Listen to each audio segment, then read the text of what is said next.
Hey y'all. Hi. Hello.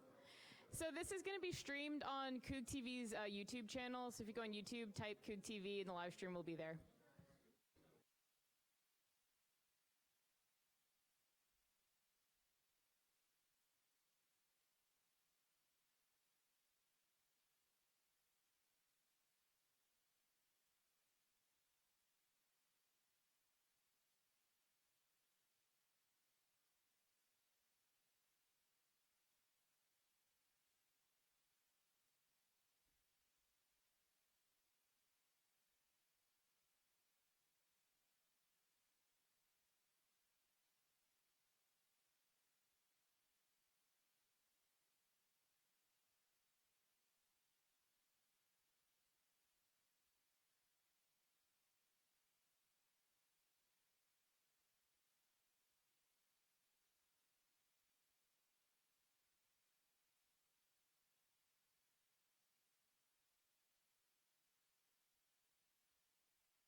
trying.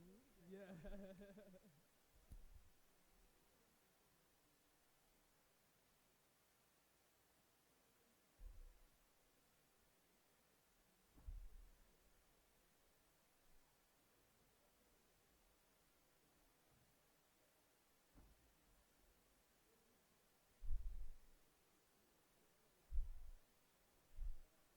Yeah, you better drink that water. You better.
Okay, y'all.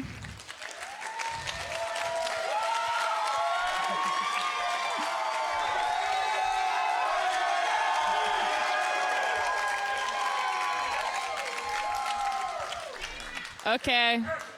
All right. So, welcome to the 2020 SGA Presidential Debate. Before we start, the Cougar's going to introduce. I just want to remind everybody to please be respectful inside and outside of this room. So, no loud cheering, no oohs and ahs. We know it's interesting. And now we're going to have Katrina introduce. Hello, everyone. Welcome to the 2020 Student Government Association Presidential Debate, hosted by the Cougar, your student news organization. My name is Katrina Martinez. I'm the managing editor of the Cougar, and I will be co-moderating this debate tonight along with Donna Kia. She's the assistant news editor for the Cougar.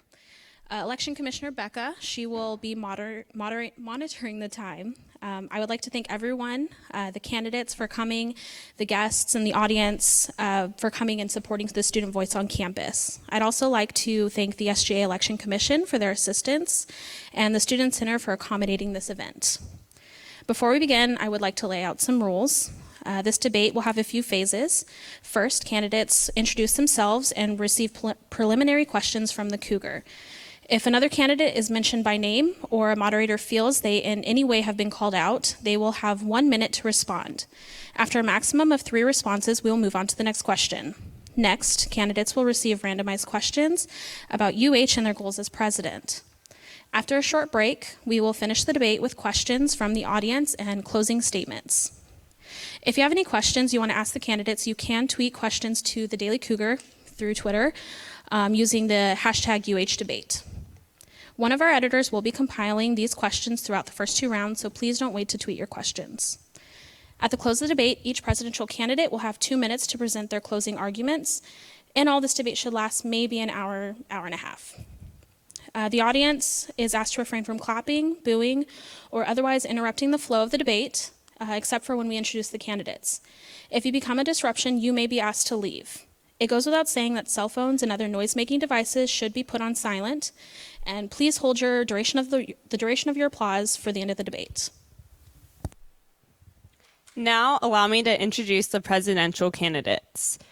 Abraham Arakatharith is running with the UH party. Jasmine Kadamakbari is running with the Students Unite party. And Isaiah Martin is running with the For the Students party.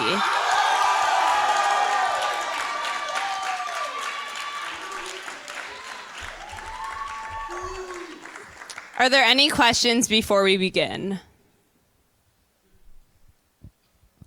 All right. All right, so during the debate, the candidates will speak in alphabetical order by last name. We will first begin by allowing the candidates to introduce themselves.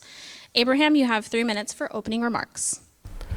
Okay, hello, my name is Abraham. I'm actually a junior here studying public health. I started out my journey here at the University of Houston doing many different organizations such as O-Team and HOSA and SGA my freshman year, and I've had a very great time doing all of those organizations. The one thing that really made me run is that my leaders from orientation, they really told me to work hard, and that's what I've been doing. So I'm gonna just leave it there. Jasmine, you may give your opening remarks. Firstly, I'd like to thank everyone for being here. Thank you for taking an interest in student government. And I just want to say a little bit about myself. I stand here today as a first-generation American. I'm a daughter of a Mexican and an Iranian immigrant. I'm someone who watched as my mom cleaned homes and hospitals, all while being viewed as a second-class citizen. I'm someone who's lucky enough that my dad escaped political persecution in Iran and had enough of an education to work hard at 2 jobs to make sure that I would have the opportunity for higher education. So I could maybe have the opportunity to stand here before you today. Before I came to the University of Houston, I felt like my background would be a setback, like I would never be good enough, wealthy enough, or smart enough to succeed. The University of Houston has given an opportunity to those of us that felt like the odds were stacked against us. Only at the University of Houston could a Mexican Iranian woman from a working class family recruit 30+ students representative of the diversity that is intrinsic to our university itself. And that says something. Over the last 2 weeks, the Students Unite Party has dedicated over 400 hours to talking to students on the ground. Students Unite doesn't rely on fancy social media advertising. We rely on our people, our grassroots support, and that's why we have the largest party in SGA history. And the reason that grassroots support is our strategy is because the goal of myself and the goal of Students Unite is to show that voices of historically underserved and underrepresented students matter, to show that the voices of first-generation students matter, to show that the voices of students with disabilities matter, to show that the voices of survivors of sexual assault matter, to show that the voices of the working class student matter. And Students Unite is going to show you that your voice matters by bringing you affordable housing, increased ADA accessibility, mentorship programs for first-generation international and transfer students, and by giving you a greener campus.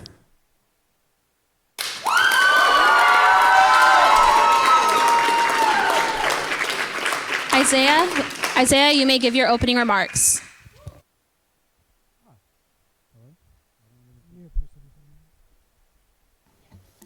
Oh, okay, there we go. All right, cool.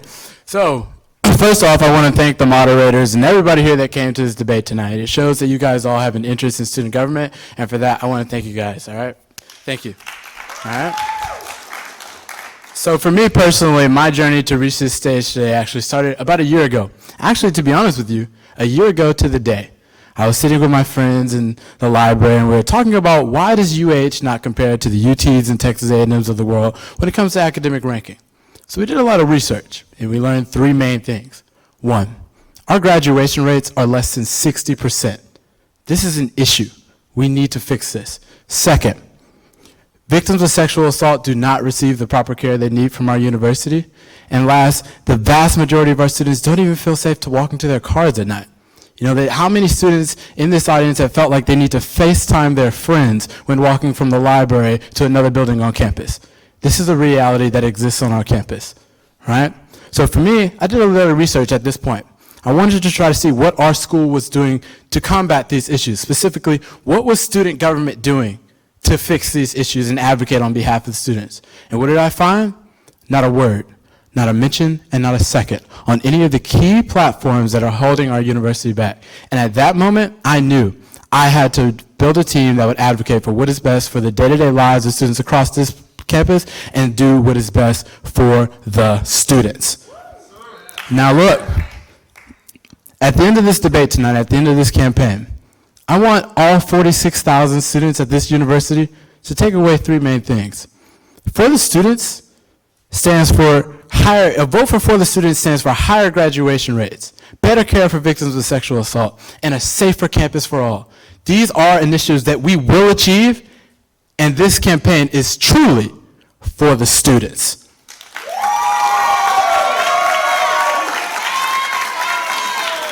I want to thank everybody here again tonight. Let's have a great debate. Let's go. Thank you. Now, each candidate will be asked a few questions that the Cougar has prepared. Candidates, you'll have 2 minutes to answer. If a candidate or their party is referred to during the response, they will be given the opportunity to have a 1-minute rebuttal before we move on to the next question. Again, we will only do 3 rebuttals per question. First question is for Abraham. You are running without a vice president. Why did you make that decision, and do you feel like it's a disadvantage? I definitely feel like running as president without a vice president candidate is actually a big move, because it makes sure that you dedicate your own time to making sure that your whole party wins instead of deploying your time everywhere else. So I think that having just a presidential candidate is just more important, as you don't delegate those activities just to your vice president. But it also it's more of a strategical move than anything else. It also could be very controversial to have a vice presidential candidate, and I just feel like I personally didn't want to go through that, especially running with a small team. I run with 5 students in the UH party, and I think that we're running as strong as we could.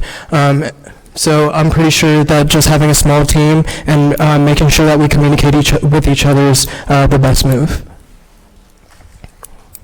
The next question is for Jasmine. Your party has filed several complaints against the For the Students Party, some of which were found to be without merit. What do you have to say about the substantial number of complaints, and do you feel like this is the best way to run a campaign? Thank you for your question. As my response to that is really, yes, we did file these complaints, and some of them did have merit. You know, the election code was written in such a way that it provides campaigns the opportunity to keep each other accountable. Whenever we submitted a complaint, it was because someone on our party genuinely felt like the election code there was a violation against the election code. And whether they got off by a technicality or whether the complaint just didn't have merit because of something in the code, that's up for debate. You know, we had 2 Supreme Court cases that were done against complaints that were filed against their party. You know, right after Isaiah went to the Cougar and he said that he was gonna run a party that had absolutely no complaints filed against us. He filed 8 separate complaints against our party, none of which held any merit. So the real question is, why did you lie?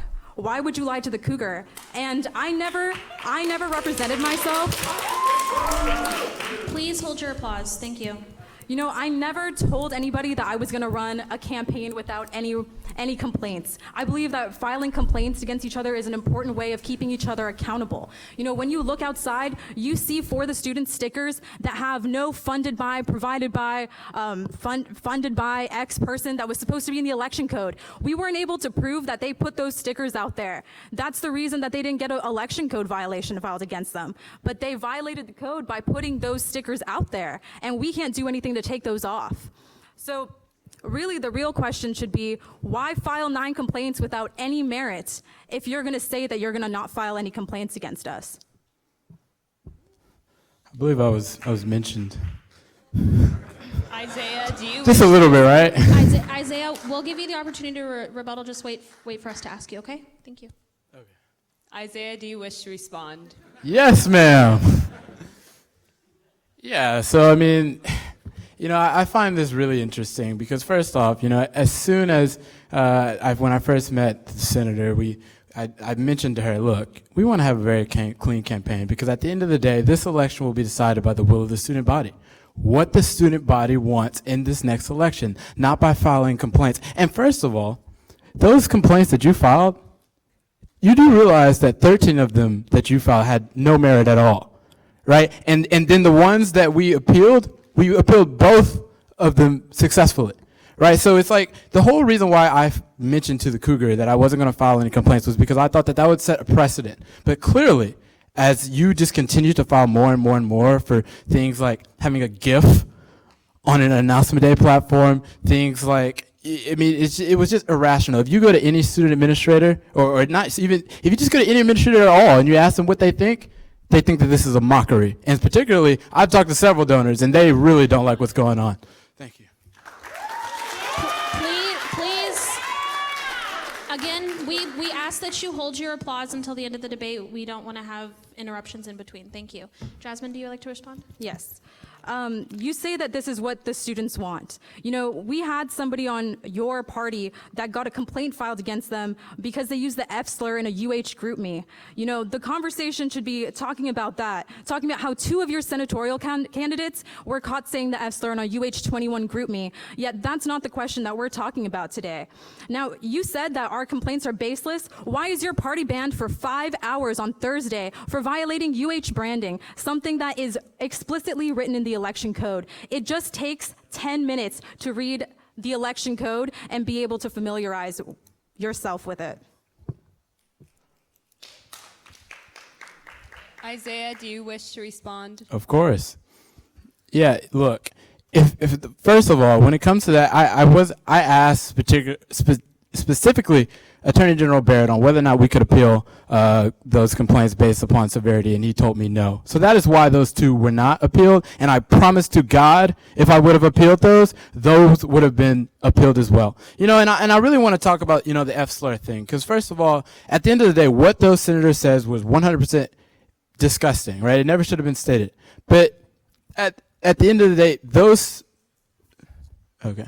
No, at the end of the day, those students, that is not indicative of what those students represent. I know both of them are in actually the GLBT caucus within the city of Houston, so they advocate for the LGBT community routinely. You know, to try to assault their candidate, and to even go even further, both of those cases should have been sealed.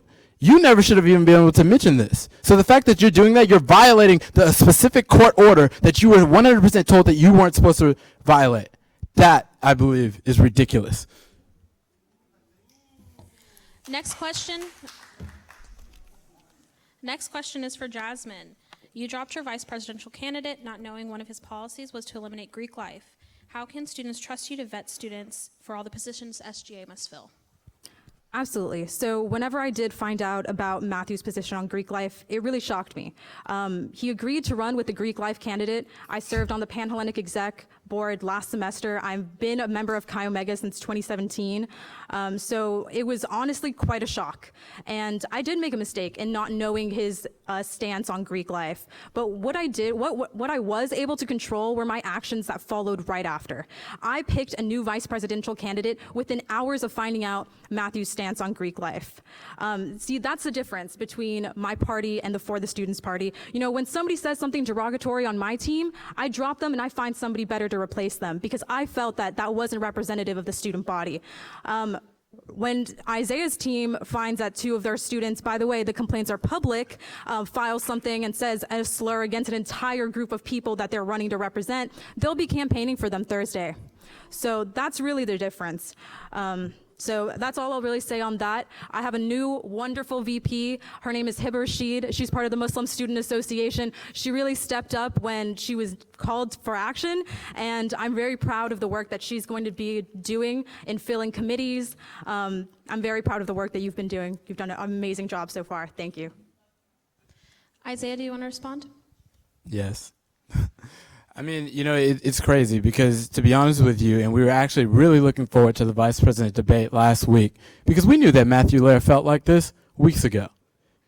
We knew that he had this position on Greek life, and the fact that you wouldn't even vet your vice president, somebody that's responsible for appointing a numerous amount of positions on this campus, shows that your inability to go and do a thorough job as a prospective president of the Student Government Association. If you'd like to say something, you go ahead, Abraham. I also feel as if before you did actually apply for this position, you should have left him out of when you were applying. I feel like you should have known his views because you were running with him as a as him being your vice president, and you should have knew his views beforehand. But that's personally my opinion. Because if I knew these views, how could you not know their Isaiah? views? Sorry.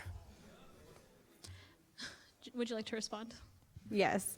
To say that I haven't done a thorough job in SGA is simply a lie. You know, over my last semester at SGA, I was elected to become an NSM senator. I became the chair of the Student Life Committee. I authored several bills, some of which alter the internal structure of SGA for the better. The Legislative Accountability Act, that's a bill that was passed so senators could actually meet with their constituents and brainstorm new ideas for initiatives. You know, I passed several resolutions. One was to get rid of plastic number 6 on the off-campus dining locations. To say that I haven't demonstrated a thorough job just shows your lack of experience in SGA. And as for not knowing Matthew's stance, you know, when you decide to run with somebody who is so actively involved in Greek life, I would have had no idea that this was going to be his stance. So, you know, there's nothing I can do about the fact that it happened, but what I did have control over were the actions that followed. And I believe that I made the correct choice in dropping somebody as a vice presidential candidate and then finding a new one. Isaiah Martin, as part of your party's platform, you want to create a mentorship program to increase graduation rates. There are many mentorship programs already in place through different colleges. Does the university need another one, and what would it accomplish in a school that is predominantly comprised of commuters and non-traditional students? Thank you. You know, for us, you know, our program to raise our graduation rates is the Cup to Cook program. It places freshmen with mentors that are, you know, other freshmen within their major, upperclassmen, alumni, and it provides them an opportunity to have a friend group as soon as they come onto campus. Because one of the things that, you know, as the son of 2 first-generation college students, you know, a lot of times family that has never been to college cannot necessarily, or will not necessarily give the support needed to a student that is going to college, right? So with our campaign, we believe that we want to provide a friend group for every student on this campus as soon as they step on to our university. Jasmine, you also have a similar goal of establishing a mentorship program. Do you have anything to add? Could I rebuttal first? Yes. I didn't mention her for at my all, rebuttal, you were mentioning a lot about graduation rates and how 60% graduation rate is low.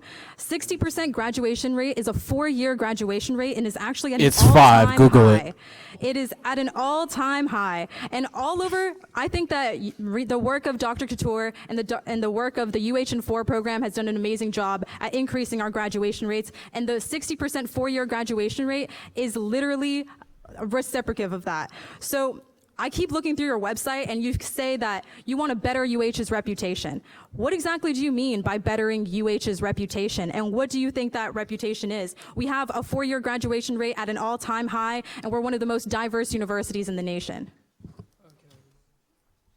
Both of y'all still haven't answered the question. There still is a program, such as the Classmates program. I personally was in it. I know a few of y'all were in it, but they established a mentorship program, and this is for most of the majors already.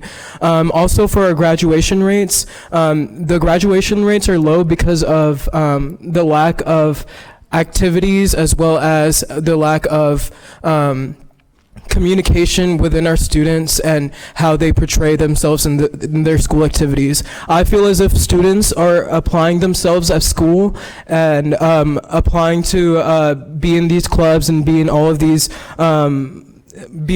school activities. I feel as if it would raise up the graduation rates, and it has been proven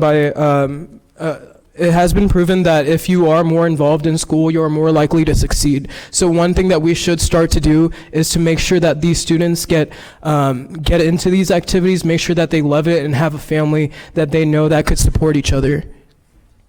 Okay. All right, we'll move on. Abraham, you said in a pre-debate interview that you want to increase students' feelings of safety on campus, but you have yet to present a real plan of action to accomplish that. If you're elected, what could you realistically do to make campus safer? One thing about safety, I've had a couple of friends who actually have been robbed right in front of their car while they were going home. one thing that I want to do about safety is implement a safety team that could that works throughout the day until 5 p.m. or 6 p.m., which is usually when students are mostly off of campus. Implementing a safety team as well as using those police towers that are on the parking lots could actually effectively help out safety within our students. I really did want to catch up on safety in general because Third Ward is actually one of the most highest crime rate areas in the Houston area, and to fix that the safety on campus when we are here is to make sure that we have these first steps to make sure that everybody stays safe.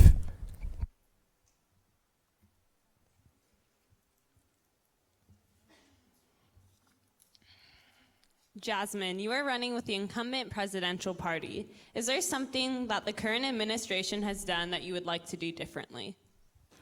To say that I'm really running with the incumbent SGA, I wouldn't really say is a very accurate determination of our party. The majority of our party is made up of different student leaders that aren't really from the incumbent SGA, although I am an incumbent myself. So something that I would like to see continued from the current SGA, because I think they've done an amazing job. So they've done something called the Cougar Pack, which is something directly involving campus safety. That's where the people in the golf carts would take you at night to your parking locations. And so although they've done an amazing job with that, it has stopped because the director was recently retired. And so that's something that I'd like to continue from the previous administration. As for things that I'd like to do differently, I'd like to have more communication between the exec and the legislative branch. You know, whenever the president goes to these meetings, I would like to involve a student representative to have actually go with them. So that would be a student representative from the Senate. For example, there was recently a bill that was introduced that had to do with the Center for Students with Disabilities. You know, I had one of my senator candidates, Jonathan Sasser, go in and sit in on this meeting that was discussing the bill, and he actually made a lot of really great changes that got to be implemented. You know, a lot of times there's this disconnect between the actual student and maybe the student representative, right? Sometimes in SGA you might be talking with an administrator and they might have a lot of really, really great ideas, but sometimes that's not necessarily going to be the best thing for the student that's actually involved. So I thought it would be an amazing idea to have him sit in. Once these changes are implemented, we'll have a better bill that's actually representative of the needs of the students that it's supposed to affect. And so that's something that I would do differently in this administration. Thank you. Isaiah, you said in a pre-debate interview with the Cougar that you hope to bring in a new era of SGA that is drama-free. What issues can you identify that cause drama, and what would you do to resolve them if you were elected? You know, I think specifically, you have to, in my experience, you know, I've been someone who's been managing teams for a while, you know. When I look at the Students Unite Party, right, and you see the 13 baseless complaints that have been filed, you know, you see Supreme Court cases reversing decisions. I believe that that is all indicative of an era of SGA that represents the past. You know, in this new era of SGA, we want to be an SGA that's for everybody. We want to be an SGA that reaches out to students and be that voice and be that platform that can motivate and be behind the students of our campus and have a campaign that's truly for the students. Would you like to rebuttal? Yes. So you say you're wanting to bring this new era of SGA, and you failed to mention the previous two SGA administrations.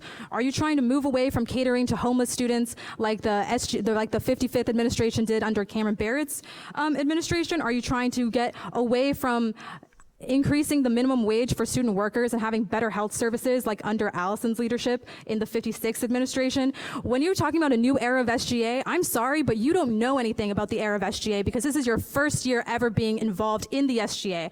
You haven't been to any of the meetings that had anything to do with things that didn't have to do with your specific campaign. If you really were interested in having a new era of SGA, you would have been there to see what SGA has been like for the last decade. Have I been in college for a decade? Is that your rebuttal? No. I mean, honestly, really, that's all I had to say. But I mean, look, if you want to talk about experience, right? Let's talk about your experience. You served as the chair of the student life for your entire term as senator as at the U of H, right?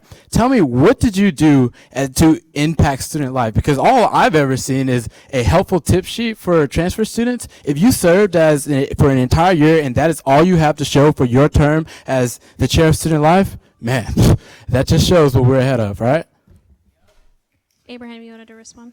Yeah, I also kind of wanted to rebuttal her because I think that SGA is doing a good job at implementing these legislation, but I feel like the past two SGA hasn't really been communicating with those who actually want to enter into SGA. My freshman year, it was actually one of the hardest things to get into SGA. I ended up being the health policy committee person, and then my second year, I tried to run, I applied, and I've never even got a chance to even go to the candidate seminar because no one emailed me and things like that. Little communication, I just think is a really big change that SGA needs, and that's what I do want to bring for all of you students.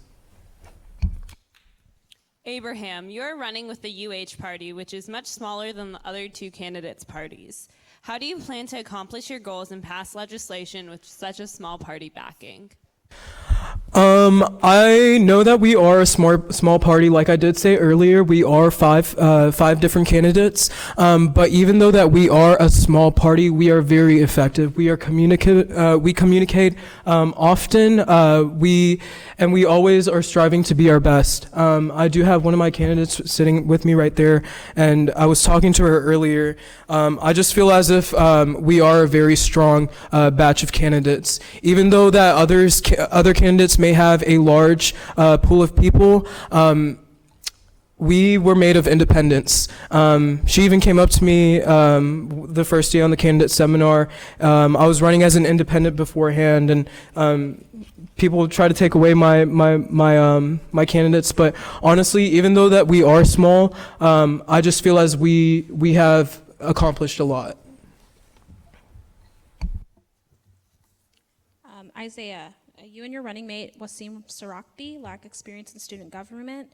What qualifies you to be the president and vice president of SGA? Right. For me, the president of the Student Government Association is truly the chief executive of SGA, right? The person has to have qualifications in team building, leading teams, understanding how simple things like leading morale, understanding how to reach people where they're at. I believe personally that my experience in business directly will translate to SGA, and I'm excited to bring that to UH. Just as a note, we would ask that audiences are not participating in the debate. Please no holding up signs, cue cards for the candidates, please. Thank you.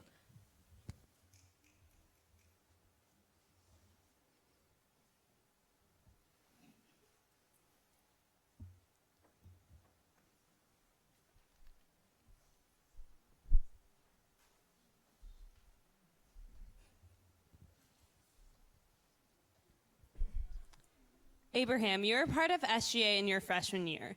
Do you believe that you have enough experience to be able to act as the SGA president, and what did you accomplish that year? No, I do not. Well, personally in SGA, I haven't been able to do much, as I did say earlier, that I didn't have enough effective communication from the SGA elected leaders. However, I do feel as if I do have the leadership opportunity or the leadership skills to make sure that we do push SGA forward. I've even done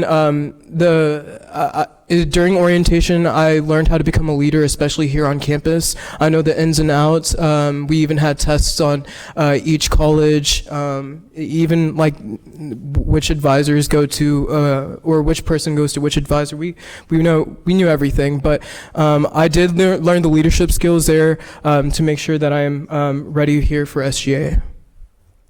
And for my health and policy, I was able to talk to the health center and was able to get I was able to talk to the leader, or not the leader, but the manager that was there at the health center. We weren't able to do much since it was near the end of the year that I did get the position. However, we did establish a great amount of communication and was able to do more stuff later on for later years. Thank you. Jasmine, you advocate for affordable housing, but housing costs have been on the rise for some time and are set by the university. If you're elected, what could you do to ensure students have fair housing costs going forward? So something that the SGA has done in the past is be an advocacy organization to have new changes on campus. So one of those things was, advocating to have a new Student Center North, to having a new football stadium. If the SGA can advocate to have a new football stadium and a Student Center North and have cats back, then the SGA can advocate for the next dorms to replace Moody to be an affordable place to live on campus. And I'm gonna do that by talking to Mac Prisivka, the head of auxiliary services. We're gonna try for our short-term solution to make meal plans optional for upperclassmen, low-income students. And in the grand scheme of things, we want to make sure that the next dorms are actually an affordable place to live. The quads were built and that price was set, but the new dorms that are going to replace Moody Towers, that price hasn't been set yet. And that's something that we as an SGA, we as a student body can advocate for. Isaiah, you said in a pre-debate interview that you believe SGA hasn't done anything to resolve issues with campus safety, sexual assault, or student retention. However, the student transfer helpful tip sheet was approved by the president on November 18th, the Stop the Bleed Kit bill was approved by the president on September 9th, and the Anti-Sexual Assault and Violent Offenses bill was approved by the president on November 27th. These bills were passed within the 2019-2020 academic year. Beyond these bills, what do you feel constitutes addressing these issues, and what has been made previous SGA actions ineffective? For us, the main thing that we really want to do in regards to sexual assault is something as simple as providing free rape kits in the health center. That's something that we can all do on our campus, and it's something that we will do in this next administration. Would you like to respond? Yes. So you talking a lot about sexual assault on your platform, and that's an amazing issue. Our men watch the teacup consent video once at orientation, and the next time that we hear about sexual assault is when our friend, our sister, or ourselves is the one who's effective. Now, something that I don't really understand about your platform is how exactly you're supposed to get this done. You're saying that you want to make rape kits free. That's amazing. I want that too. That's something that we can all agree on. But what steps are you going to actually take to make them free? Something that Allison did under her administration was have third-party insurance be accepted at the health center. That was the first step towards making things like rape kits free. And you would know that if you were part of the SGA. Something else is that, you have a very reactive solution to sexual assault. What about preventing sexual assault? Where is that conversation? Under the Students Unite platform, we want to prevent sexual assault by modeling an event after our successful End the Stigma event for mental health, so we can end the taboo against talking about sexual assault. Abraham, you want to respond? Also, just saying that you would offer free rape kits, you make it kind of sound like a commodity. It's more about helping those individuals who have been through situations like that to get mental help. One way that we could do that is to improve our psychological services here that are provided on campus. One main thing is that most of these services that are provided here on campus for psychological services are usually full. Usually it does take around 1 to 2 weeks for someone to see a doctor here, and I think that's kind of ridiculous, especially if you are in a situation that you believe that you don't have any help in. And honestly, I just feel as if, as we do bring improvements to the psychological center that we do have here, it could greater benefit everyone as a whole, especially knowing what college students go through here. So that's all I did want to say. Isaiah, do you wish to respond? Yeah, really quick. Again, this just shows that Jasmine just typical her. She does not prepare, right? If you would have read a little bit further, you would have actually seen that we wanted to provide more resources to provide and educate our student body about the issues with sexual assault. So if you would have just read probably 2 more sentences, you would have found the answer that you're looking for. All right, we're going to move on to round 2. For the next round, we are going to pull questions randomly from this box in front of us. And we will start with Abraham.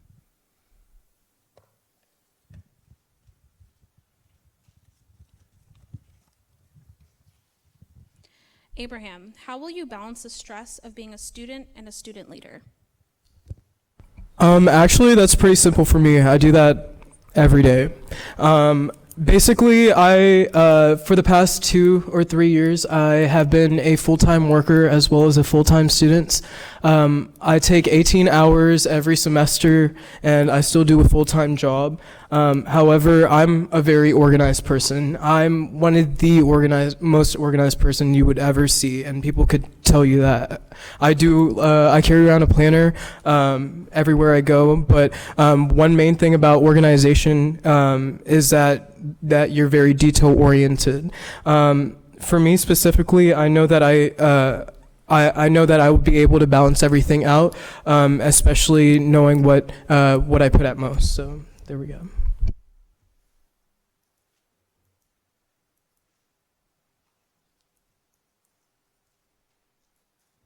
Jasmine, do you have anything to say about all of the election complaints filed? So I feel like I've answered this question already. Like I said before. We can ask you a different Okay, one. perfect.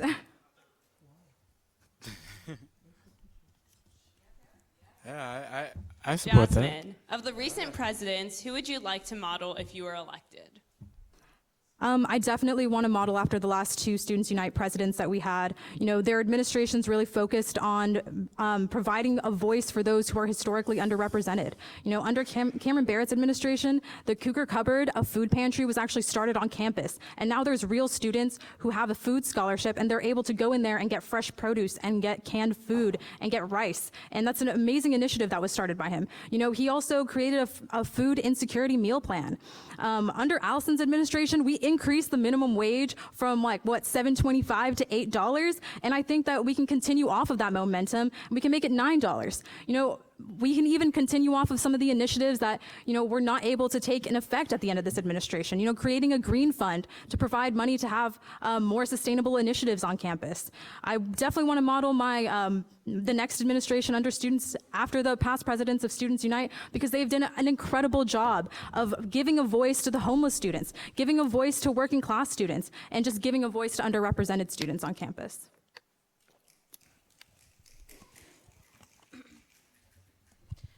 Isaiah, what sets you apart from the other presidential candidates?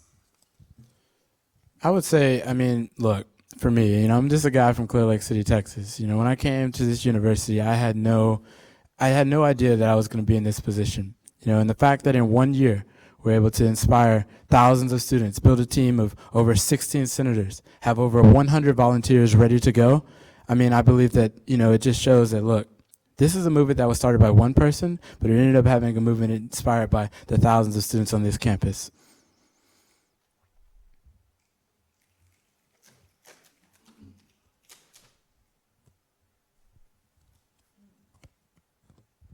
Abraham, what are some changes you'll want to make to the SGA budget? One main thing that I do want to do is implement a lot of big things for culture. I wanted to do a Heritage Week, which might be kind of pricey, but one thing that I wanted to do was make sure that we do include diversity within our students. We do have information that we are the second most diverse school in the nation. However, that information is around 3 years old or 4 years old.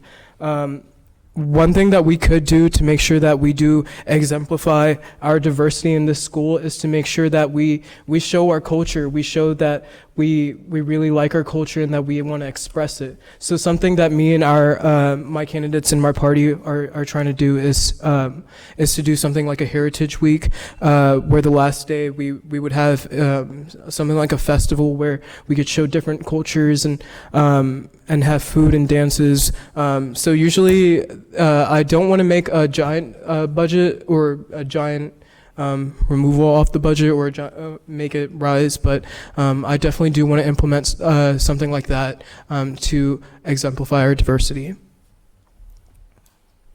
Jasmine, in your own words, describe the job of the president.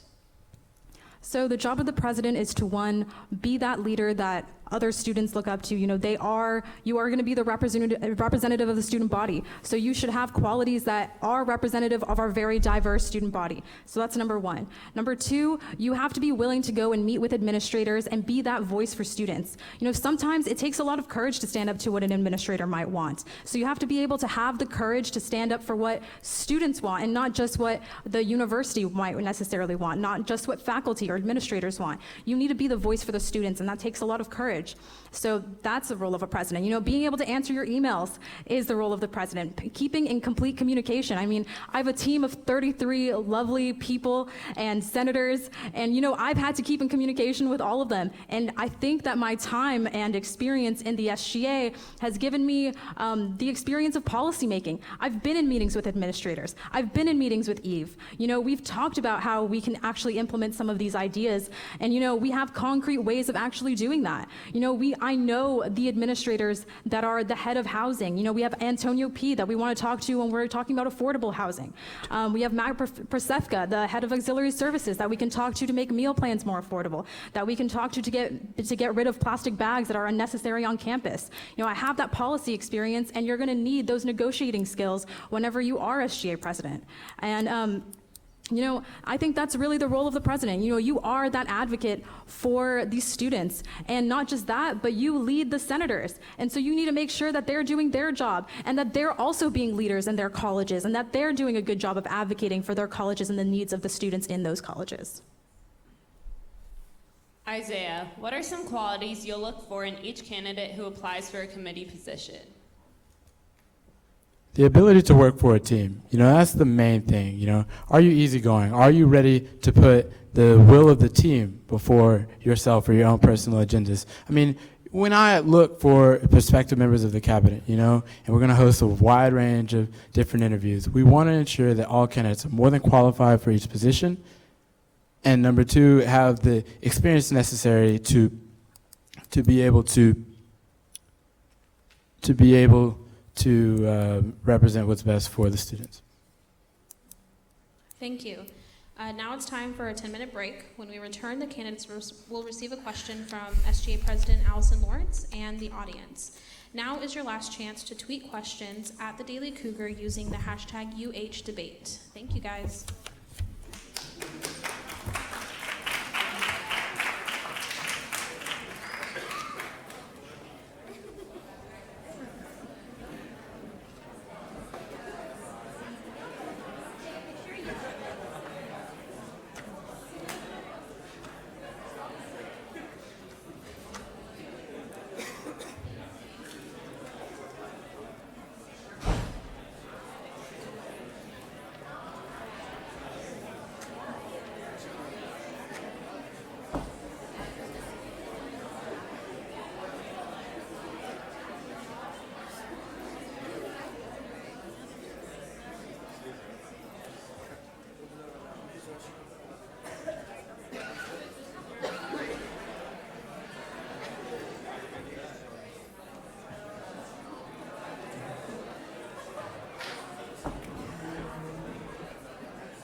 I'm going to go ahead and do a call to seats. We're going to get started in about 2 minutes.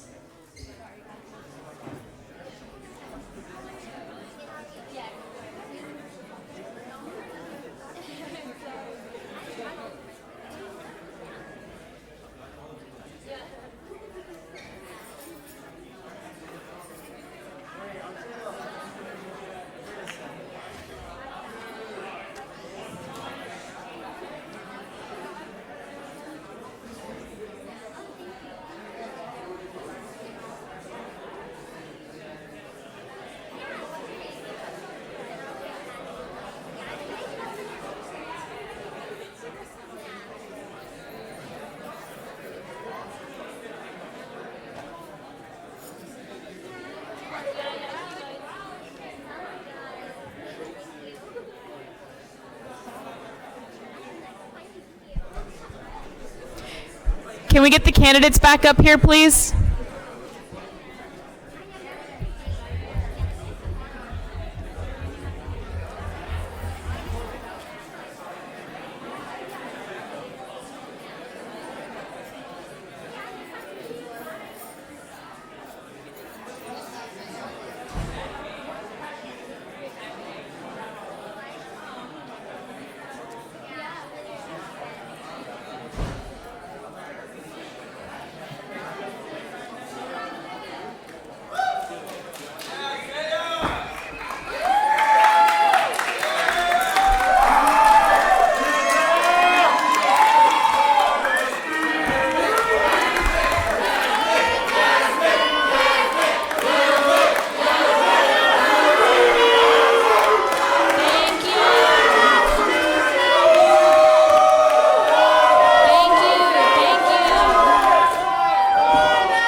To welcome the current SGA President, Allison Lawrence, to ask a few questions.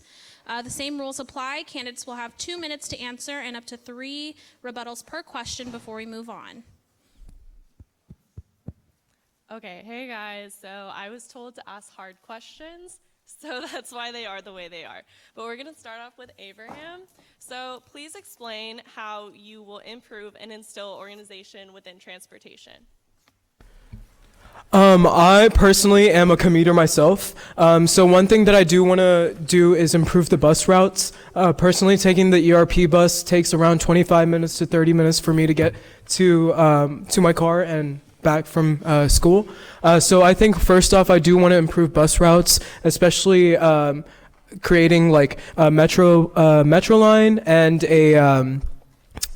and I just want to make sure that like all the commuters get a chance to, since we do have ERP as the cheapest parking option right now, I feel as if it's best if we do improve those routes for all the incoming students. So that's personally me. Okay, Jasmine, your platform for inclusive student support is extremely broad. Please give me 2 concrete ideas for how you will accomplish each bullet point on your inclusive student support platform. This includes ADA accessibility, mentorship programs for students, and increased awareness of sexual assault and mental health. Okay, so this is a very broad topic on our platform. So for increasing ADA accessibility, we want to repave the sidewalks. We want to get a CSD rep to talk to faculty about the importance of being considerate to students who are getting accommodations for testing from the CSD. Time and time again, students with disabilities have not been prioritized until something happens, like someone breaks their arm or a robot gets stuck on a sidewalk that isn't paved properly. For mentorship programs for first-generation international and transfer students, each one of these is going to be a draft proposal that we give to Dr. Paula Short from the Provost Office. The one for first-generation students in particular is going to be modeled after the Academic Achievers Program that the Center for Mexican American Studies provides, which that program is an application-based program. I don't want it to be application-based. I want it to be university-wide for the 49% of students that are first-generation. For international students, a buddy system done through volunteers who want to give back to the community. For increasing awareness for sexual assault and mental health, that's a continuation of the End the Stigma event, as well as the creation of a new event that is going to hopefully end the taboo about talking about sexual assault. I think that's a good preventative issue. So I think I've covered all of the bases for inclusive student support in that. Okay. Isaiah, your website indicates that the area on campus with the highest crime rates are parking lots. According to the Chief of Police, Chief Morris, the highest crime rates on campus actually occur in highly populated areas, including the Student Center, the library, and the Recreation Center. Seeing as your platform is focused on parking lots, how will you address crime rates on campus? So for us, I mean, the majority of our platform was mainly developed after speaking to, hundreds of students on our campus. The main thing is building a sense of trust, building a PR campaign. That's what Enough is Enough is, right? It's a PR campaign designed to not only foster a relationship between UHPD, but also designed to increase student trust and educate them on the safeties that we have on campus, safety measures that we have on campus. For us, it is just unfair. If you go and you speak to any group, any group of students, you'll always see that one person that talks about, man, I had to FaceTime. Actually, I got a call literally a week ago, with a girl just telling, hey, look, I just want you to be on my phone, while I'm walking from the library to the student center. These are the fears of students on our campus, and these are issues that we will solve in this next administration. Please again hold your applause until after the debate. Thank you. Okay. Abraham, part of the role of SGA president is to manage administrative duties and deadlines. You have submitted 2 of your financial donor disclosure forms late. As president, how will you be able to manage several deadlines at once successfully? Personally, for the first offense I actually did receive was because I didn't have anything to report. I didn't have any donors, or I didn't have any anything that I did need to report. But I have actually done it recently. I did submit my forms that I need. But personally, I am very good at deadlines. I want to make sure that I am here for all of you students, especially for y'all that are sitting here that are running for for your campaign. But I just want to tell you, being organized and managing my time is very important to me. So I will be there for you when you need it. Okay. Jasmine, it took SGA several administrations to successfully implement grade replacement at U of H. During your administration, which would only span 1 year, how much can you successfully accomplish in expanding grade replacement? So grade replacement got expanded, or not expanded, but it's first started for freshmen in the first 15 hours. If they get a D, they're able to get their grade replaced. And that was something that was started, I believe, by Shane's administration, which was several years back, and it was implemented this past year. So I understand that expanding grade replacement is going to take a very long time. I understand that affordable housing is something that might take a very long time, but it's with the continued support from the next SGA that we're able to continue to implement these issues. So I think with the expansion of grade replacement, I want it to be more of an application-based program. So that way it doesn't have to necessarily take, 2.5 years for it to get implemented again. Okay. Isaiah, you have a very broad initiative to attack sexual assault on campus. Can you step-by-step explain how you will obtain free rape kits on campus and open a sexual assault resource center? Right. I mean, for us, the main thing is, look, at the end of the day, you have to understand the limitations of student government, right? And, you can pass as many SGA bills, university bills as you want, but if the chancellor and the office of the president does not support you, nothing will end up getting done, right? So it is with our belief that with the continued support of not only the student government, but with the students across this campus, the wide range of students that are supporting our campaign, we will be able to make a voice loud enough to get these issues done on campus. Okay, I'm going to move into general questions that I'm going to ask each candidate. So we'll start with Abraham. So although SGA doesn't govern the SFAC process, SGA has a duty to appoint SFAC members. Can you define what SFAC does and quickly name 10 out of the 33 organizations that SFAC funds? I'm not sure. Okay, Isaiah. Yeah, I can actually. There's SPB, there's SGA, there's Coug Radio, there's Coug TV, there's Frontier Fiesta, Homecoming, the Religion Center, the LGBTQ Resource Center, the Fraternity and Sorority Life. How many is that? You need one more. One more? We'll go with the CLC, the Children's Learning Center. Can you explain what SFAC does? Yeah, SFAC is the Student Fees Advisory Committee. It pretty much is a student committee that works to decide where our student fees go. Okay, Jasmine, can you answer the question? The same question? So Student Fees Advisory Committee allocates funds to the USO, so university-sponsored organizations with student fee money. So SGA, SPB, CCA, Homecoming, Frontier Fiesta, Center for Diversity and Inclusion, CFSL, Student Resource Center. Oh my God.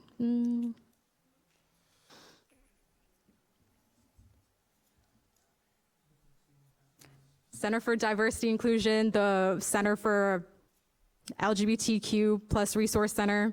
There you go. I think that's There you go. There we Thank go. you. Okay, I'll move on to the next question. We'll start with Abraham again. So, knowing that you have a robust platform, how will you strike balance between advocating for what students need and working with administrators to achieve your initiatives in a positive way? I personally feel like I am able to communicate with administrators really well. I do know a couple of them since I have been working with the orientation team. I feel as if when we do implement these processes during the time of us being in student government, we're able to manage our time skills and make sure that we do get our information through to the administrators. Jasmine, same question? Sure. Knowing that you have a robust platform, how will you strike balance between advocating for what students need and working with administrators to achieve your initiatives in a positive way? So one thing is there's going to be a lot of compromise. So you have to have the skill of being able to compromise with an administrator if you are the SGA president or any exec member. You have to be able to balance what students really want. So, if we really want to have optional meal plans, then that's something that we bring up to auxiliary services, and that's what we tell them we want. And sometimes we have to meet in the middle. That's why sometimes SGA initiatives take a really long time to happen because, administration changes or, you need to have more people go and advocate for those same groups. But here's the thing, it takes somebody who's not going to give up, So I know that compromise is really important, so that's one thing that we should really keep in mind. But another thing is not letting up. The first time I might go and meet with an administrator and I tell them that, I want housing to be more affordable, they're gonna be like, oh, there's no way. But it's gonna take 12 months. Like there's some initiatives like the Cougar Cupboard that took 12 months and then 8 months after that to actually get implemented. And it takes somebody who's gonna be able to not only compromise with administrators, but have the courage to continue that conversation even if it is difficult. And that's something that I would wanna do. Isaiah, can you answer the question? What question? Can you The repeat it? question is that knowing that you have a robust platform, how will you strike balance between advocating for what students need and working with administrators to achieve your initiatives in a positive way?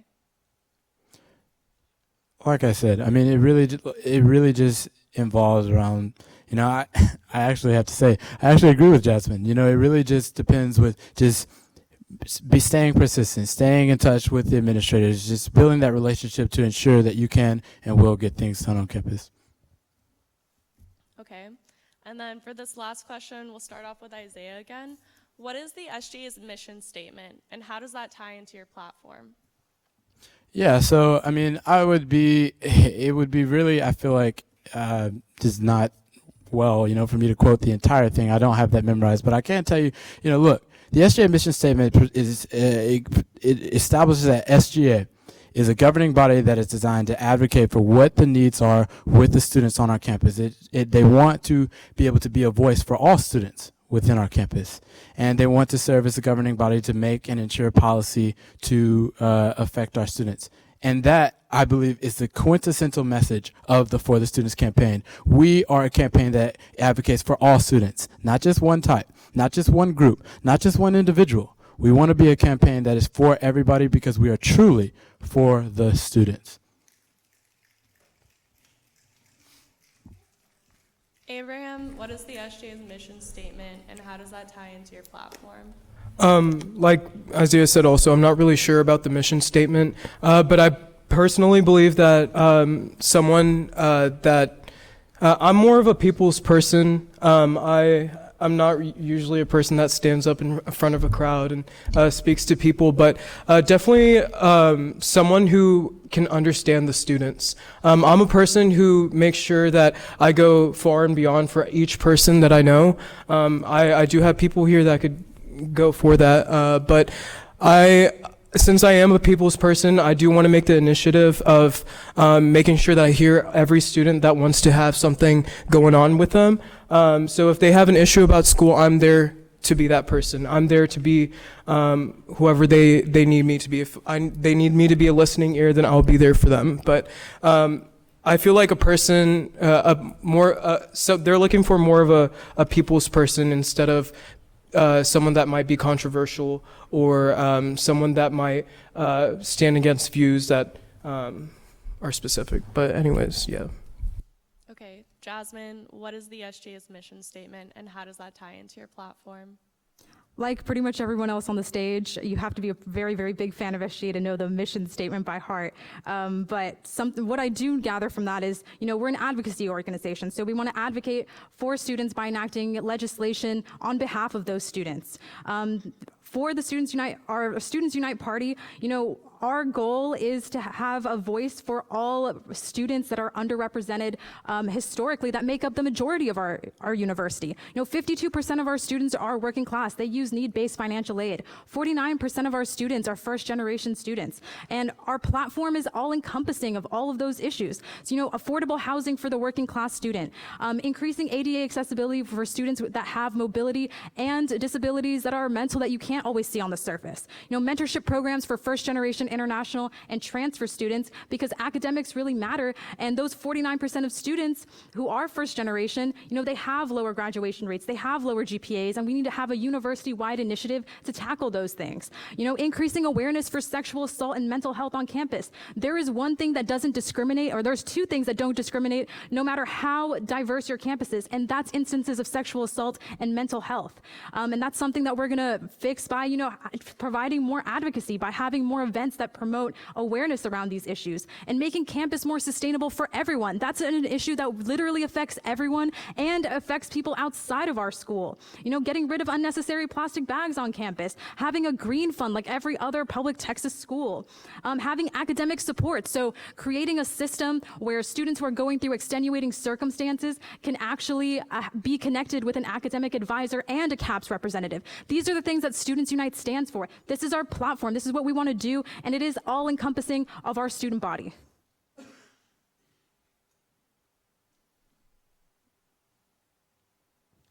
All right, so now we are going to move to candidate questions from Twitter. We'll go from at Isaiah111097. And this is directed at all the candidates. We'll start with Abraham. What would your envisioned administration create in the way of a social reform on campus, especially regarding representation of minorities, politically, economically, and socially? Personally, I believe since that we are in Houston, being one of the most diverse cities in the nation, that we do need to be very inclusive. I do feel like I am one of the most. I feel as I personally do capacitate like all of these. How do I say it? I just feel as if I do help. I'll just go to the next question. Jasmine, would you like to answer the question next? Sure. So when we're talking about social reform for minorities and underrepresented students, politically, there was a bill that was just about to be passed. It went through the Student Life Committee. It was talking about, it was talking about voting, and it was talking about, getting minorities and all groups on students to actually come out and have higher voter turnout. And so one of the ideas that I brought across in this meeting was like, why don't we bring a focus to groups like the Hispanic community, the Latinx community, the Chicano community, that historically have been underrepresented politically because they've been undercounted in the census. We have organizations on campus like JOLT that are here to kind of increase that voter turnout of minority students. And so that's something that the SGA can help with.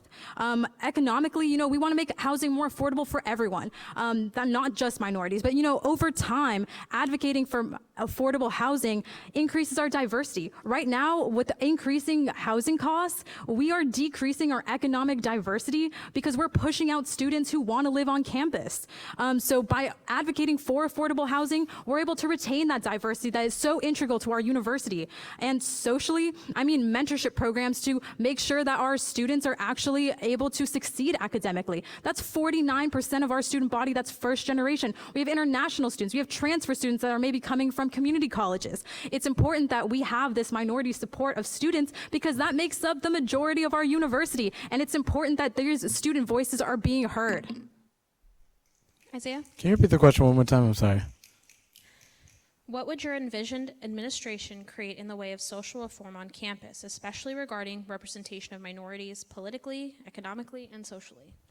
Look, our administration wants to have an SGA that's available for all individuals on our campus. Because if you talk to any group on campus, again, and you ask them, I always ask whenever I go and I talk and say, look, how many of you guys have actually heard of SGA? How many hands do you see? I can give, it's literally less than 10%. We want to improve that number. We want to ensure that, look, this university, the SGA stands 100% behind you, and we want to be an SGA that is encompassing of everybody and listens to ideas for everybody on this campus. The next question comes from Cougs of CV3 and will be directed towards all candidates, starting with Abraham.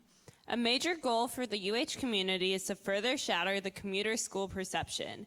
As SGA-campus leaders, how will you further emphasize spirit, tradition, student involvement in various events, and fostering appreciation for our university? I feel like one way that we could do it is to make sure that we get everybody involved. I know that we do have Cats Back as a way of us showing all the activities that we do have here on campus. But one way that we could show it is to have, during the first week of school, like the College of Business does, they have all their activities laid out on the first week of school. But I feel like if we do something like that in the student center for the whole week, we could get more students involved, and especially for commuter students, I feel as if they basically just go to class and then they go home. That's the main thing that they do. But one way we could also change it, other than having those clubs here on campus, I feel as if professors should let the students know that there are certain programs here on campus that could exemplify their achievements. That also goes with their majors. So for me specifically, like, let's say we have HOSA. HOSA is a health organization. It's here on campus, and since I'm a public health major, it will further my degree. It also makes me want to stay here on campus, which will increase graduation rates. And personally, I feel as if I feel like that would be the best idea to make sure that we do have these activities planned out for all these students here on campus. Jasmine, can you answer the same question? Absolutely. So one thing about the commuter mindset is that I really do believe that our mentorship programs are going to help. So I myself, I'm the daughter of 2 immigrants, and they always instilled in me, you are to go to school, go to class, and then come straight home. That's it. And a lot of people who are first generation college students, but are also the child of immigrants, know that that's kind of the same rhetoric that your parents will tell you. A lot of immigrant parents don't understand that you do need to stay on campus to get involved, to have those career building extracurriculars, because that's what helps build your resume. That's what helps build you as a leader. And when you grow up in a household where, that's not really the cultural norm, it gives you a setback. And so that's why these mentorship programs are really important, whether it be for international students who literally would not know that that's such an integral part of being a part of like the American cultural experience, is going and building your career through extracurriculars. Something else that's in our platform to tackle some of this commuter perception is affordable housing. By making housing more affordable, more students will live on campus. It's not that students don't want to live on campus, it's that students literally can't afford to. When I was a freshman, I lived at CV2, and then I stopped living on campus because I couldn't afford it anymore, and I became a commuter student. So making housing more affordable is going to kind of end that commuter stigma that we have. Also, by having more events that, promote SGA. I myself, under the Student Life Committee, I planned an event. It was the Scare at the Student Center. We raised awareness for SGA. We scared a bunch of our students during Halloween, and it was a super fun event, and having more events that are like that. So continuing the end the stigma event, to raise awareness for mental health, as well as, starting this new event to end the taboo against around sexual assault and kind of start that conversation. Events that promote these issues are going to be really important to retain students on campus. Isaiah, will you answer the question? Yeah, actually, I am a commuter. I've been a commuter my entire life here at U of H. And to make the statement that, the reason why people decide to stay at home is because they can't afford housing, I don't think that's necessarily the case, right? Because a lot of students on this campus stay home for a variety of reasons. For me, it was my brother. My brother actually plays basketball in my hometown of Clear Lake City, Texas. I wanted to stay home to be able to go to his games, go and be able to watch him participate in different events. That is why I decided to stay at home. Now, to ending the stigma about being a commuter school, it's really, like I said, is getting students more involved on campus, having more opportunities and more things for them to do, and ensuring that all students feel like U of H is a true home away from home. Next question comes from Daniela E. Machado, and this is also directed at all of the candidates. We'll start with Abraham again. What do you think about mental health advocacy on campus? Are you planning on implementing anything to help other than CAPS? I honestly, personally don't think that CAPS is very well known here on campus. Especially my freshman year, we did have an incident where a student did suicide, but no offer was given for us to go to CAPS, or no solution was provided to us, and this has been something that has been going on for the past few years. One other thing that I wanted to explain about CAPS is that, like I did say earlier, they are mostly full half the time. I feel like as if we did have more psychologists, or if we did have more plans where students are able to go into CAPS, it would automatically make it way better for those students who are in need of help now. One other thing that I did want to say specifically about CAPS is that I know that they do show CAPS on every single syllabus here on campus. However, I feel like that the professors do need to further explain what CAPS is, and let the students know that there is a program here such as CAPS, so that students could take advantage of it. Jasmine? So in terms of mental health, I'd like to continue the End the Stigma event that SGA has successfully done in the past, but that's not the only thing that I want to do. So another thing that we see happen really often, it happened to one of my sorority sisters in our freshman year, and she lost a parent. And so that happened to several of my friends actually within the first 2 years of coming to the University of Houston. And when somebody loses a parent or some extenuating life circumstance affects someone, the first thing that goes down is your grades. It's not only your mental health, it's also your grades. And so something that I would like to do is connect CAPS with the provost office to have this new program that is built around academic support. And so this would be connecting the provost office with CAPS to make sure that there is somebody dealing with the mental health aspect of the extenuating life circumstance, but also if you're not able to take that incomplete and you're not able to drop out of school, there's an academic advisor there or counselor there that's ready to help you in terms of academics. And this is something that we could also expand to non-traditional students like parents. Parents have the added stressor of not only having to be at school, but also being a parent. And that can be really stressful, and you might not have a sense of community because many of your peers might not actually share those same stressors with you. So creating an academic support group for those students as well is extremely important. And so this could also help their mental health as well. And not only that, but help their academics, because that's what our university is here to do. Not only, support you when you're going through a tough time, but also be there for you for your academics to support you while you are going through that tough time. Isaiah?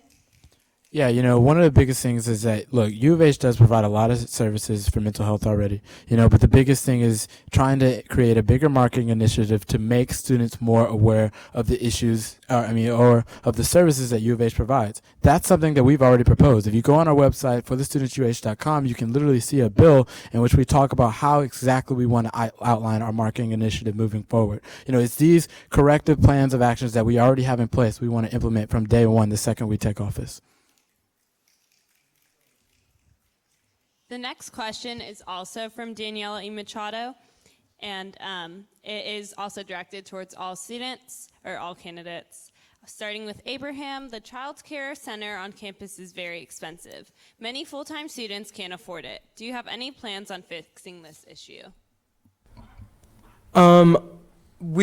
To start off with, I do feel as if we do give financial assistance programs for things such as that, they could also do payment methods as well.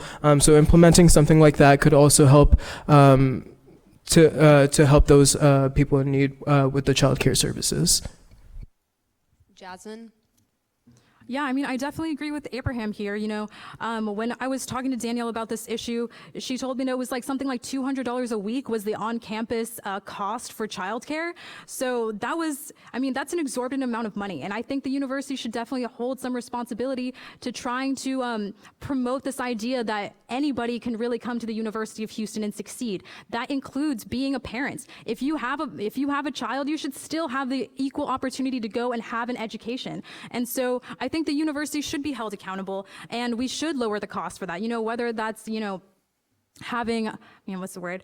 Lowering the cost for, that childcare on campus, firstly, would be an amazing thing that we can do. And, I haven't talked to any administrators yet about that, but that was an issue that was brought to my concern literally like last night. And that's something that I would really like to work on because, it is encompassing of what Students Unite is about. We are here for the underrepresented students. We are here for the non-traditional students. So if that's something that we need to get done, then that's something that will get done, that I will personally advocate for. It's important that everybody have an equal opportunity to education, and the cost of childcare should not be the reason that someone isn't able to complete their education at the University of Houston. Isaiah?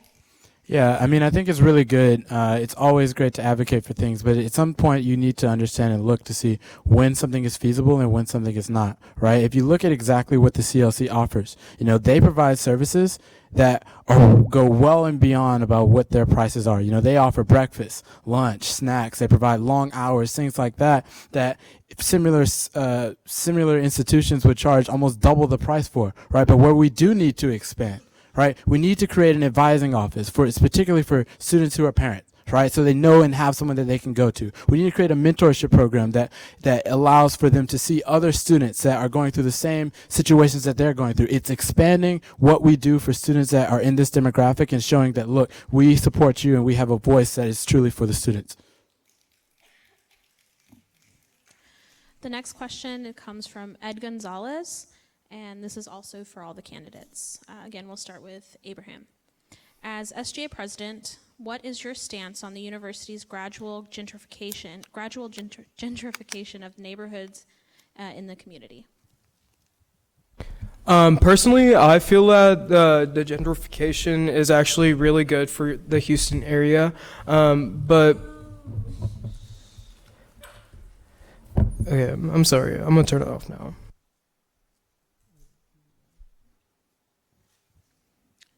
Jasmine? I think it's awful that we have the gentrification of Third Ward. I think, one of the things that we should tackle as not only an SGA but a student body is to decriminalize Third Ward. There are student leaders right now on campus that are working with Rice to, I think it's write a proposal letter to say that, we're not in support of this gentrification of Third Ward, and I'm 100% in support of that. We definitely need to support our businesses that are around the Third Ward community, bringing more advocacy and more light to those institutions, marketing those businesses that are around Third Ward. We should be uplifting our Third Ward community. And by doing that, we're uplifting ourselves as well.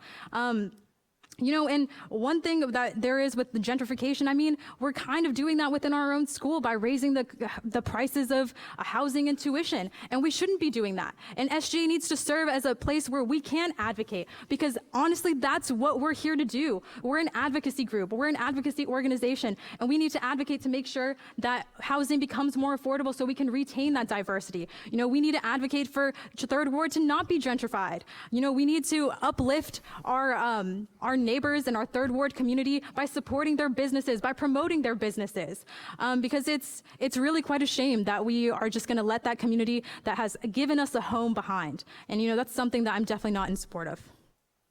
Isaiah? Look, I think the senator needs to read exactly what the mission statement of the student government is, right? Look, if you look at specifically the gentrification that's going on in our communities, right, we need to understand the realms of what we can do as senators and presidents and just members of SGA and what our limitations are, right? So you writing a bill saying that, look, I fully, do not support what's going on with the companies that are gentrifying our communities, that's not going to do anything. That's not going to do anything at all. And look, you talk again about affordable housing, right? When I was in third grade, I ran for student body president, and I also wanted to have recess that's 3 hours long, right? You need to talk to administrators and see exactly what you can actually do on campus and invoke real change that affects our students and what is directly affecting our student body.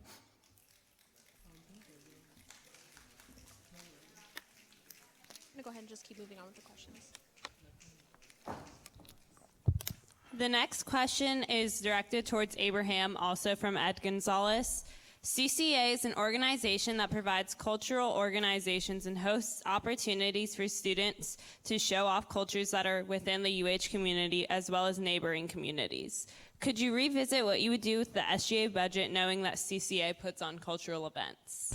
Yeah, personally, I don't feel like it's there's not much promotion for that. I know that there's a lot of different dance groups and different cultures that are here on campus.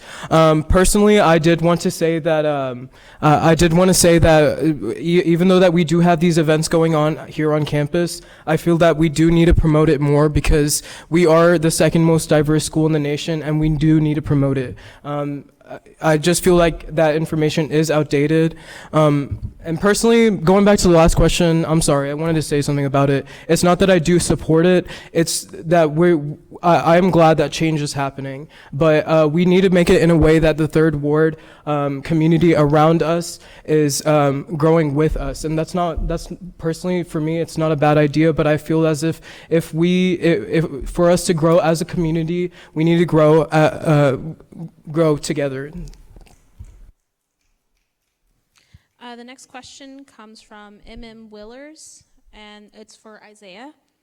Why does For the Students prioritize safety so much? While campus safety is important to protect, we're just as unsafe as other big universities in metropolitan areas. Did you say it was just as safe as other universities?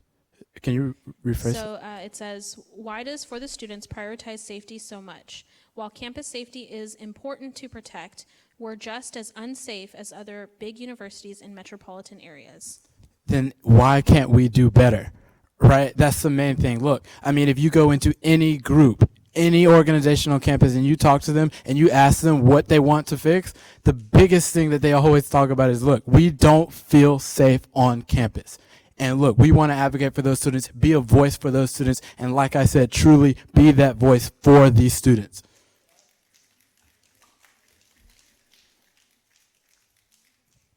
The next question is for Isaiah and Jasmine from @ALBVRTO. We have many mentorship programs and clubs across campus. Shouldn't candidates focus their efforts on raising awareness on these programs instead of establishing another one? Jasmine, you may start off. I think that's a really good point. You know, there was a mentorship program, or there is a mentorship program that's in place for first generation students already. And I mentioned it by name, it's the Academic Achievers Program. But you know, the reason that I think that we need to make this a university-wide initiative is because this is an application-based mentorship programs. And a lot of these mentorship programs that are in place are small, and they don't cater to the needs of international students specifically, first generation students specifically, or even transfer students specifically. All of these groups of students have very unique needs, and we need to have a university-wide approach to tackling these problems. I mean, when it comes to first-generation students, you know, changing that stigma between just having to go to class and go back home. When it comes to transfer students, many of whom are coming from community college, you might be overwhelmed by the amount of work that you're going to be undertaking. So, you know, having those academic advisors there present to kind of help you tackle the workload or tell you, hey, don't take 18 hours your first semester if that's something you can't handle. For international students, I mean, my aunt aunt was an international student. My dad was an international student at the University of Houston. And, something that they had problems with was that maybe they couldn't understand the English. And so having somebody there to just do basic translation for them is something that's important and it's necessary and it's needed. The mentorship programs that we have in place are great, but that we need to do more. We need to have an expansion of mentorship programs across the board for these students who are underrepresented. Isaiah? Yeah, the main thing is, look, it's not just having a mentorship program that's just for one group here, one group there. It's having a program that is available for all students across this campus. Cup to Coug is something that's already been passed at the University of Oklahoma. It's something that we can bring here to ensure that all students feel like they have that friend group as soon as they come onto campus. Cup to Coug is going to change the way that I believe that our university handles this issue, and it's going to be something that all students become proud of as soon as they graduate.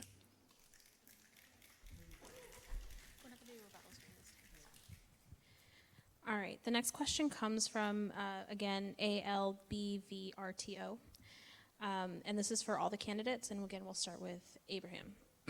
In a time of growing polarization, how do candidates plan to work on unifying the different views and beliefs of students rather than to continue down that path?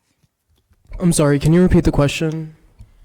In a time of growing polarization, how do candidates plan to work on unifying the different views and beliefs of students rather than continuing to go down that path? I personally feel that effective communication is what's going to work here. I don't want just SGA to be involved in all the decision making that is going on campus, but I do want to include every single student here on campus. And that's one of my first issues that I do want to take on hand, because I just feel as if we just need to listen to the students instead of listening to each other. I know that we do have our own beliefs, but personally, I feel like with effective communication, we'll be able to get a lot done. Jasmine?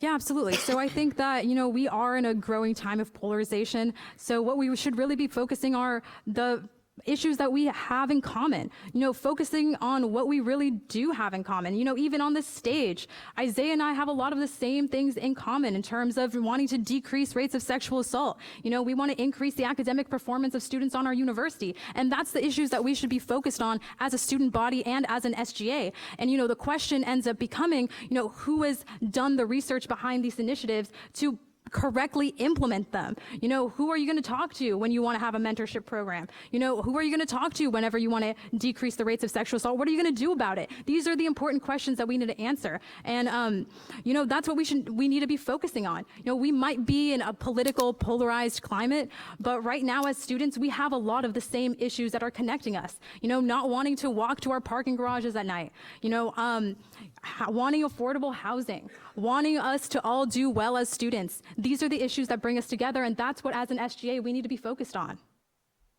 Isaiah? Yeah, what the individual said is true. Our nation right now is incredibly polarized, but that is exactly why For the Students has strived to have a campaign so large and have opinions from a variety of different members from our campus. Just a part of our campaign. If you just look at our 16 senators, we not only have individuals from Greek Life, we also have people from U of H Pogo, which happens to be the largest, organization on our campus. We have students from almost 30 different organizations being a part of our campaign to make a voice that is encompassing of the entire student body, and that is how we're going to directly combat polarization. All right, so now we're approaching the end of the SGA Presidential Debate. At this time, the candidates will have 2 minutes each for their closing remarks. First, we'll start with Abraham. Like I did say previously, I'm more of a people's person. I know I'm not the best at public speaking, but personally, if you do want someone that's not affiliated with any controversial issues, I would say personally, vote for me. Honestly, I don't want to say anything bad about you, but I really do wish that people in your party weren't affiliated with issues such as the LGBT issue that was going on. And honestly, I'm more of a person that likes to listen to everybody. So if you would like someone that wants to listen to you and is organized and is a people's person, then I would definitely say vote for me. But like I said, my name is Abraham Rockthorth. I have the longest last name in the world. Thank you. Jasmine can now give her closing remarks. You know, on February 20th, students are going to have the choice of who and what party they'd like to see represent them. You know, over the last year in student government, I've shown my dedication and willingness to work hard by passing legislation like the Appointment Transparency Act, like the Legislative Accountability Act, like the Student Transfer Helpful Tip Sheet, like the resolution to remove plastic number 6, co-sponsoring bills like Indigenous Peoples Day, the Cougar Equipment Service, and the Cougar Ride Shuttle Accessibility. You know, over the last 3 years, the Students Unite Party has been made up and run by very different people. And you know, I recognize that Students Unite 2018, 2019, and 2020 are very separate entities. But there is one thing that we've shared over the years, and that's a passion for giving a voice to the students who have been ignored for far too long. You know, my opponent has a lot of these calls to action without any real backing behind them. You know, you have something on your website that says increasing accessibility for students, right? And you're using a hot button issue as a token without having done the proper research. In your bill, you literally use the word handicapped, which is an outdated term.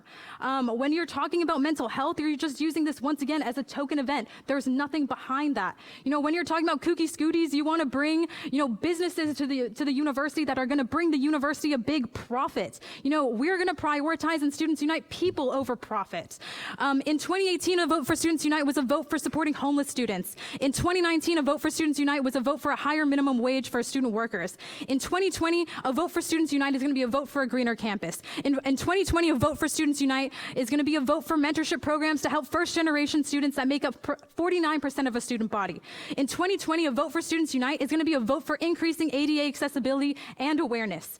In 2020, a vote for Students Unite is going to be a vote for more affordable housing for the working-class students that make this university great. There is a party here that represents the non-traditional student, the parent, the student with a disability, the international student. And if you feel like these students deserve a voice, then vote for Students Unite February 20th to the 26th.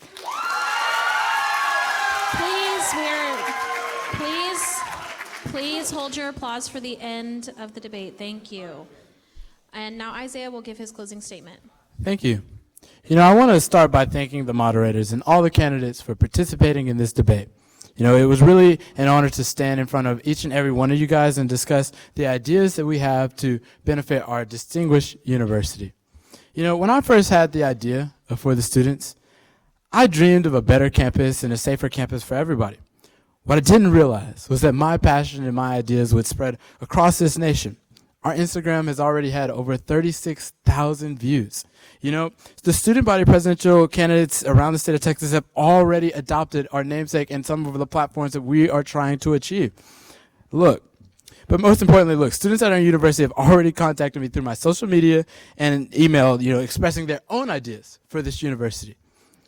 You know, I might be the future president of this SGA, but at the end of the day, this is our university. You know, tonight, we've heard a lot of different ideas, and I want to make one thing really clear. While other candidates talk about awareness, I'm the only candidate that is prepped and ready to go to turn that awareness into action. I may have started the For the Students campaign, but this movement is truly for the students. Let's get it.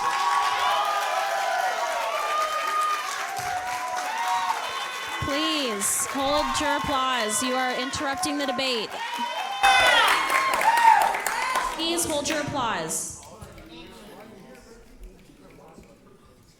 This concludes the 2020 Student Government Association Presidential Debate hosted by the Cougar. Voting begins on Thursday, February 20th and closes at midnight on Wednesday, February 26th. The winners will be announced on February 27th. Please feel free to visit with the candidates to ask any questions that were not answered tonight. Thank you again to the candidates and the audience for coming, and have a nice evening.